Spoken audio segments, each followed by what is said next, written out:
The seventh is made up of phantoms. When the mind marches into its own guilt.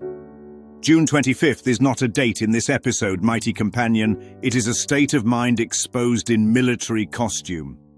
The moment the three guardsmen cross the riverbed, they are not entering 1876. They are entering guilt, memory, belief, and projection. The four horsemen of the ego's history machine. Rod Serling places the entire script inside the invisible parentheses of one metaphysical law. Projection makes perception. Anything believed deeply enough will appear as evidence, even when no evidence exists. That's why the teepee appears. That's why the smoke appears. That's why the ghost horse appears. That's why the battle appears. Not because time bent, but because belief did. Langsford, the one mind that almost woke up. Langsford isn't the smart one in a worldly sense. He is the one whose mind briefly separates cause from effect. He says the line that should have broken the illusion wide open. We missed out because we were looking for dead cavalry, buried Indians, and an 80-year-old battle. He's describing the human condition in one breath, always searching the past, always chasing ghosts of grievances, always trying to solve what already ended in the mind but was never undone at the source. And then he gives the metaphysical thesis for the entire episode. This whole thing is an illusion. We talked ourselves into a stinking illusion. That is the closest A Course in Miracles sentence ever uttered on broadcast television in 1963. Why they still fell for it. Langsford's insight lasts only until form appears, because the ego has one final trump card. Perception overrides reason the moment fear is believed. The second the teepees show up, his mind caves. The old world overrides the new thought. The body's eyes drown the mind's clarity. This is exactly why ACIM teaches, the body's eyes see only what they are told to see. Fear told them what to see, and so they saw it. Custer, 9/11, and every other quote-unquote history. The same principle, not denial of events, denial of ontology. What happens in the dream appears to happen, but what appears to happen has no source in reality. The Sioux warriors are dream figures. The cavalry are dream figures. The tank is a dream figure. The battle is a dream reenactment looping inside a mind that worships conflict. Serling is showing that when guilt isn't questioned, history repeats not because it is real, but because it is believed. And when a belief is strong enough, it becomes a self-fulfilling hallucination the ego calls evidence. McCluskey, the innocent mind devoured by projection.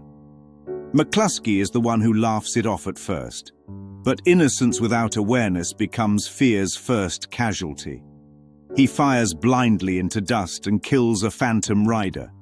He becomes guilty of killing what never lived. This is the Course's definition of the ego's world. Attacking illusions and then feeling guilty for the damage done. He carries an arrow not because someone shot him, but because he accepted guilt, and guilt always returns to the one who believes in it. Connors, the ego's voice of denial.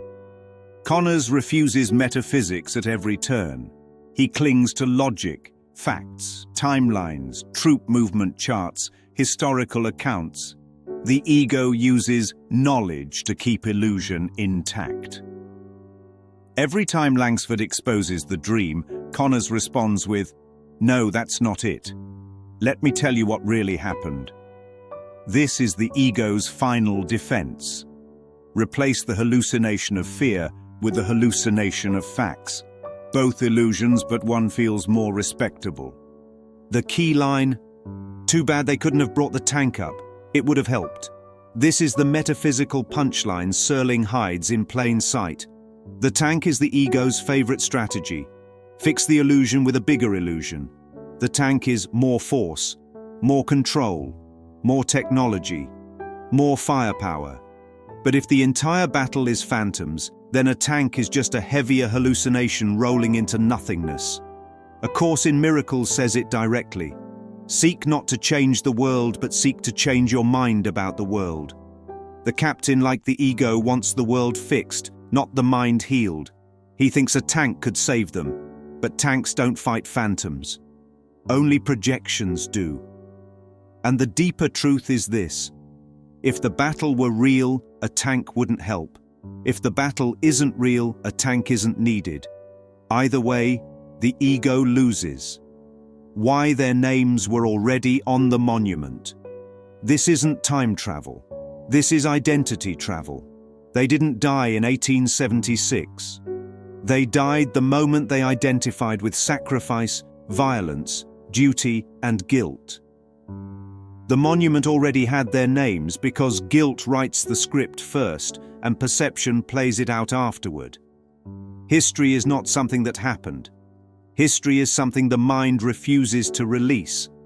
And until it is released, the mind keeps inserting itself into its own nightmares, carving its name into every grievance it worships. The final twist: they didn't join the battle.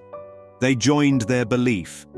Langsford asked the real question: are we going to stop it or join it? Stopping it means questioning the thought system of fear. Joining it means believing the hallucination and walking into it. They chose belief. They chose guilt. They chose violence.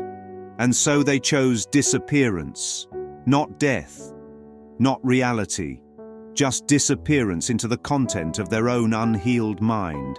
That is why Serling ends with, "Look for this one under P for phantom," because only ghosts disappear into ghosts. Only illusions join illusions. And only guilt keeps marching over the same hill, century after century, calling it history, while never realizing it's walking in circles inside its own mind.